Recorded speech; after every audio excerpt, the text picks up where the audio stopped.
Izay ny tao amin'ny tanànan'ny fa Manohy ny fitetezam-paritra izay ataony ihany koa ny kandida Hery Rajaonarimampianina. Omaly ohatra dia tao amin'ny tanànan'ny Vatomandry sy tao Toamasina, izany hoe ny ilan'ny atsinanana tao amin'ny Betsimisaraka tao no notsidihiny. Fotoana izay nanentanana ireo vahoaka handrotsa-bato amin'ny vanim-potoana ny fifidianana. Vahoaka marobe no nandray ny ministra ny vola sy ny teti-bola teo aloha Hery Rajaonarimampianina izay kandida amin'ny fifidianana filoham-pirenena ho toto-tsaina ny 12 oktobra ho avy izao raha Toamasina. Nambarany ary fa mila hery vaovao ny firenena ary ny tsirairay dia manana andraikitra hampanjary ny fifidianana. Nanentana ny olona ny safidy mandritra ny fifidianana ihany koa ny kandida ny hery vaovao an'i Madagasikara. Programa izay mbola arosinay aminareo amin'ny fotoana any aoriana.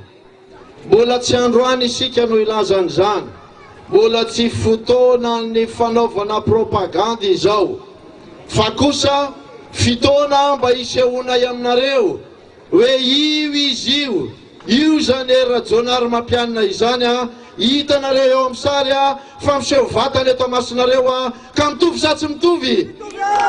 Mamaly izany fa aza matahotra anareo amin'ny fotoana anaovana izany dia ho mafiorina tahaka ny vato ny fiarahantsika tompoko. Betsaka hoy aho ny zavatra iarahantsika, indrindra rehefa mijery anareo dia hitaratry ny vahoaka malagasy, mbola tanora, maro ny ankizy. Betsaka zany ny programa tokony arosony izay filoham-pirenena ho avy eo.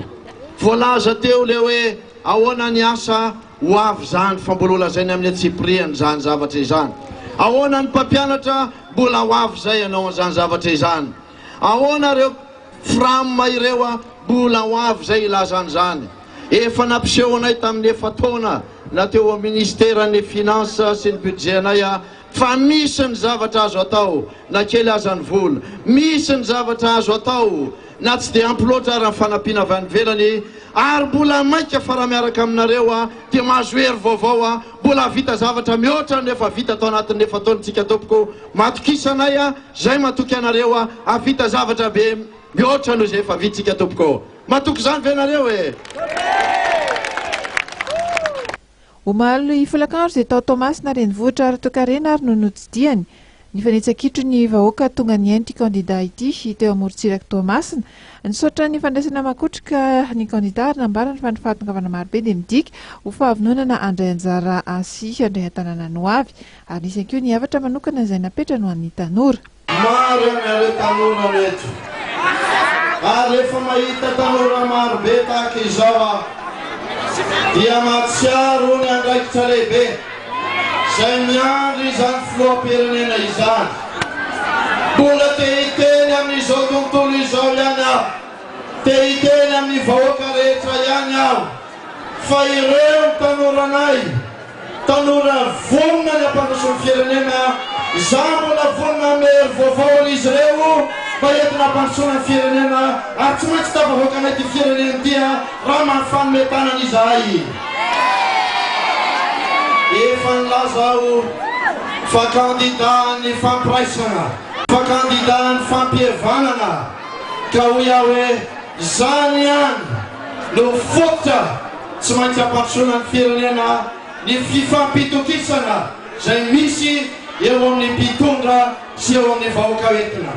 Ahoana nisin'izany ny ananganana fanjakana tandalana, fanjakana izay mahazo fahefana avy amin'ny vahoaka ary avy amin'ny fifidianana ihany no azahoana maneno izany zavatra izany. Izany ny atsoko anao androany amin'ny olo-pirenena, fa dia tokony anatanteraka izany fifidianana izany isika, tokony anatanteraka izany fifidianana izany ianao, adidy masina ataonao ho an'ny firenena izany. Efa namaritra ary nampafantatra ny fandaharana asa fampandrosoana ihany koa ny kandida Hery Rajaonarimampianina tao Toamasina. Nambarany fa ny famoronana asa, ny fampianarana, ny ady amin'ny tsy fandriam-pahalemana no isan'ny olona ara-pahamehana ho an'ny kandida ny hery vaovao ho an'i Madagasikara.